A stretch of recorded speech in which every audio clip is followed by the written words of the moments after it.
students, today's topic is hyperconjugation 11th standard chemistry. Hyperconjugation is a permanent electronic effect. It is also called no bond resonance, a Baker-Nathan effect.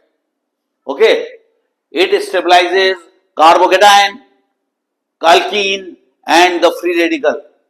इधर देखो, आपको यहाँ पर carbocation दिखेगा जो कि sp2 hybridise होता है. sp2 हाइब्रिडाइज का जो ऑर्बिटल है ये खाली है, इसके इलेक्ट्रॉन निकल गए, समझ गए, इसलिए ये कार्बोकेटायन है.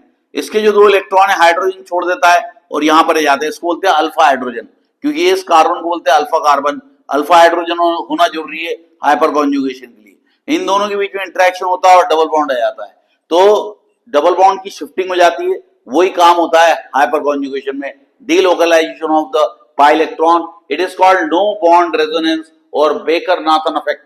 अब ये अल्कीन के साथ देखो क्या होता है. अल्कीन के साथ ये डबल बॉन्ड होता है. वो जो डबल बॉन्ड वाला पाई इलेक्ट्रॉन होता है pz ऑर्बिटल ये ले लेता है और एक pz ऑर्बिटल यहाँ रह जाता है. इसके अंदर कोई इलेक्ट्रॉन नहीं होते.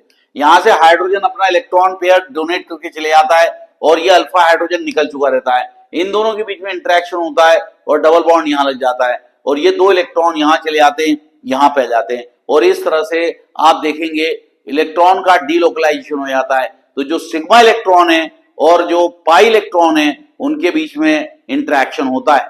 और यही चीज अगर देखें तो यहाँ पर अनपेड इलेक्ट्रॉन भी हो सकता है, यहाँ पर भी अनपेड इलेक्ट्रॉन हो सकता है. इसको बोलते हैं फ्री रेडिकल. और हाइड्रोजन एक इलेक्ट्रॉन अपना लेकर चले आता है, इस तरह से इनकी ओवरलैपिंग होती है और वो भी बॉन्ड बनता है. तो ये फ्री रेडिकल के साथ भी होता है और कार्बोकेटायन के साथ भी होता है और अल्कीन के साथ भी होता है. अल्कीन की स्टेबिलिटी उतनी डिपेंड करती है जितने आपके पास अल्फा हाइड्रोजन होंगे. Bye bye students, have a nice time, God bless you all.